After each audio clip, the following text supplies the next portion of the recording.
Hello guys, welcome back to my channel. This is Sir Mio's Garden. Sir Mio Vlogs po right here. So namiss ko po kayong lahat. It's been 2 months of no update about my Lucky Feng Shui house plant dito po sa aking munting hardin sa Gomez Street, Pamplona, 1, Las Piñas City. So naging busy lamang po si Sir Mio. And for today's update, since 2025 na po tayo, we are now in Year of Wood Snake. Ibabahagi ko po i-share ko po. Ito pong halaman na ito is makapagbibigay po sa atin ng kasaganahan, karangyaan sa buhay. Ang halaman na ito is considered variegated dahil na rin po sa kanyang foliage po. Meron po siyang more than one color ang visible or present sa kanyang foliage or dahon. Familiar po kayo dahil ang halaman na ito is isa po sa mga halaman na siyang considered lucky charmer ng 2025. Isa po siyang variety ng photos plant na tinatawag na Manjula. Nagpapasalamat po ako dahil binigyan po ako ng aking estudyante na si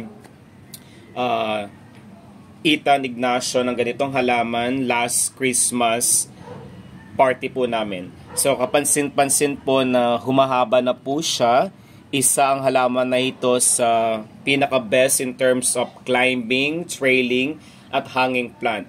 Pagpasensya nyo po, medyo hindi po magandang boses ko ngayon dahil po marami po akong pinag-hostan. Naging MC po ako ng different celebration, Christmas parties ng aming Inang Maria Homeowners Association, ng aming neighborhood, ng aming Christmas party, ng aking mga kaibigan din po. Kung kaya po medyo garalgal or hindi po maganda ang tono or ang aking boses, ngayon po, pagpasensya nyo po. I'm planning to repot this in a large container. Inaantay ko lamang po yung pinurchase ko, binili ko na planter na kulay puti. Yes po, perfect po ang ganitong Manjula photos plant sa white pot. So inilagay po ni Ethan Ignacio dito sa maliit na pot po ang kanyang regalo na Manjula photos. Bakit po siya magiging trending this year, 2025?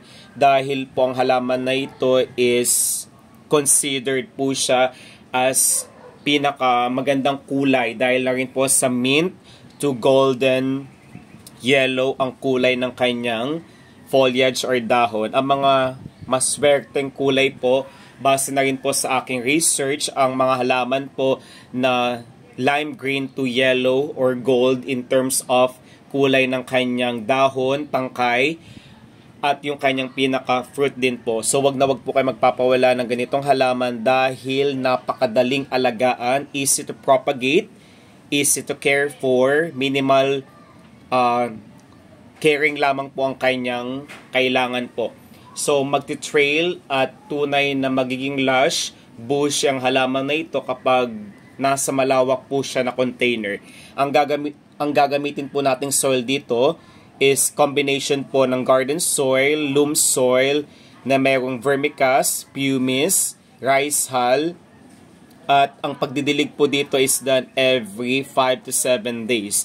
So ang pinaka-best na water po sa ganitong halaman, since maswerte na po ang ganitong Manjula photos, mas lalo pang makapagdudulot. Ito po magiging bridge or tulay para po mahaltak natin ang mga matutumal na kaswertihan na siyang gusto nating pumasok, masasagaan ng opportunities, abundance, prosperity, love po at peace at healing ng ating pamumuhay, ay kailangan pong ilagay po natin siya sa mga selected na portions or parts ng ating bahay. Wag na wag niyo po siyang ilalagay doon sa tumbukan ng paglubog ng araw, ang west portion, dahil yun po ang sumisimbolo ng hindi magandang oportunidad at kapalaran. See to it po na ang mga Lucky Feng Shui house plant po ay tumbukan po nila best place and put in north or southeast portion ng ating bahay, negosyo, workplace.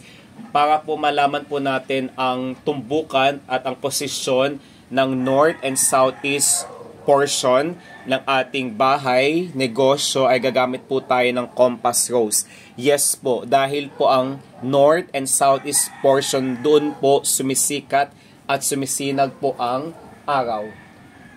Pagpasensya nyo po, meron pong bubuyog, nakakatakot po dahil po ang sting po neto is hindi po nakakadulot kapag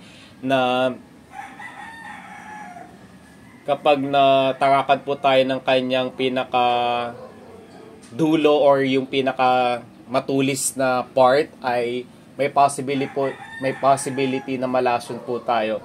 Kaya po medyo huminto po ako, panandalian po. So ang ganitong halaman din po is pwede pong ilagay sa mga portion ng ating bahay, okay, na mayroong katulad po ng living room. Gawin po siyang centerpiece attractor para dun pa lamang po ay ito po ang mag-invite, maghaltak ng positive flow of good energies, vibration, at healthy energies na siyang gustong pumasok po sa ating bahay. At kapag na-balance na po, ang ganitong halaman din po ang siyang nagbabalance ng both energies, ng good and bad energies. At kapag nagkaroon na po ng equilibrium, ang ating bahay ay unti-unting papasok. Yung mga matutumal na kaswertehan po, yun po is mapuputol. Kumbaga mararamdaman nyo naman po na madaloy po or maalwa na po ang mga daloy at overflowing po ang mga opportunities kapag merong mga abundance, kasaganahan, prosperity ang siyang pumapasok sa ating bahay. At kapag naging magaan po ang daloy ng ating bahay, yung ambience, surroundings po, ay doon na po magsisimula. Hindi po kayo magugulat na lamang po kayo dahil maraming blessing po ang siyang papasok at posibleng dumating sa ating buhay. So, hindi po ganun kadali, pero mapifeel nyo po na napakagaan at napakaganda ng harmonious relationship po ang may possible na pwedeng ibigay sa ating pamilya. At kapag na-balance na po ang mga energies na iyon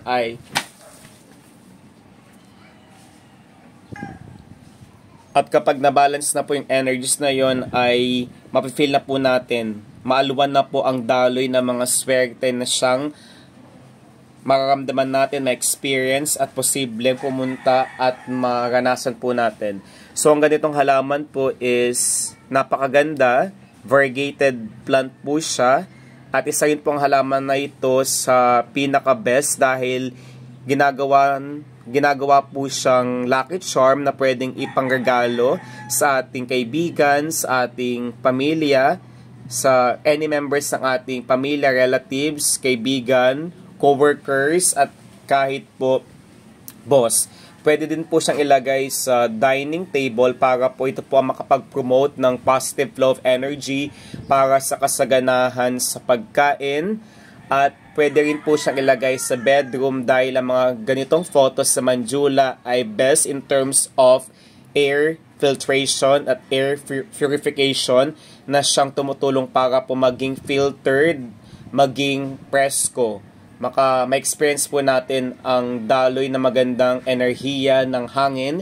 At kapag naging maganda po ang pagtulog po natin dahil nakapag-promote po ito ng melatonin na siyang tutulong po para po agarang makatulog po tayo dahil po sa hinaba-haba ng araw, pagod po tayo, para po makonsume natin at magkaroon po tayo ng magandang pagtulog. Ang halaman na ito ang siyang tutulong para po makapag-produce ng magandang oxygen na siya kinakailangan po natin para sa ating malusog at magandang pangangatawan.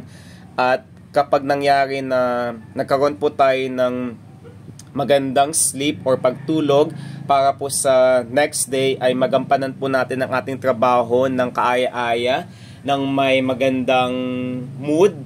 At ang ganitong halaman din po ay kapag nakita po ng ating mga panauhin ay ito po makapagbibigay or one of the sources or aids of inspiration and motivation. So, ang ganda ng kanyang kulay, guys, kung inyong pagmamasdan. So, slow grower po ang ganitong halaman kapag hindi po siya inalagay sa isang malawak na planter or paso. Ang pinaka-best na water po is mga tubig ulan. Kung mag-uulan po this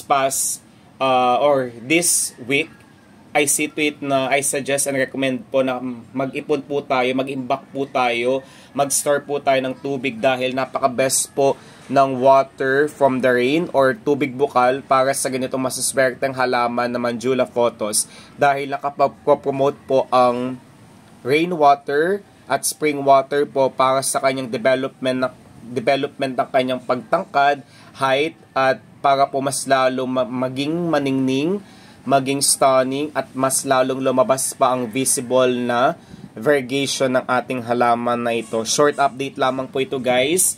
At ang paglalagay po ng ganitong halaman na Manjula Photos po, I see to it na meron din po kayo neto sa main door, malapit po sa main door, para po ito po ang magsilbing shield. Yes po, sinasala niya po ang mga not so healthy vibrations, mga bad vibrations na siyang gustong pumasok sa ating bahay. Siya po ang magsisilbing protection at shield sa mga taong gustong gumawa ng hindi maganda sa ating sarili, sa ating buhay, sa ating pamilya. Kumbaga, best source and source po siya ng positive flow of energy. Ito po ang nakapagbibigay ng daan para po ang mga blessing na magaganda lamang po at positive ang siyang dadaloy sa ating bahay. Papasok po sa center ng ating bahay para po mahaltak ang mga blessing na siyang ipagpapasalamat natin everyday. Isa rin po, or last po sa lahat, see to it na ang paglalagay po ng ganitong Manjula Photos sa ating bahay po ay sa window sill dahil gustong-gusto niya po ang filtered sunlight. Wag niyo po siyang ilalagay sa mismong direct sunlight para po hindi po siya magkaroon ng sunburning, ng scorching of the leaves, at yung dark or brown edges. Ingat po tayong lahat. Maraming salamat po.